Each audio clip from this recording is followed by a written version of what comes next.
Wie fragt man, wo bist du auf Filipino? Mabuhay!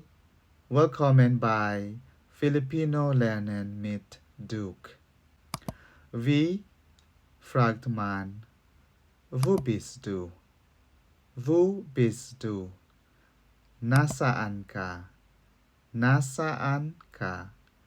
Na sa an ka? Na sa an ka? Nasaan ka? Wo bist du? Nasaan ka? Andito ako sa bahay. Nasaan ka? Andito ako sa bahay. Nasaan ka? Andito ako sa bahay. Nasaan ka? Andito ako sa bahay.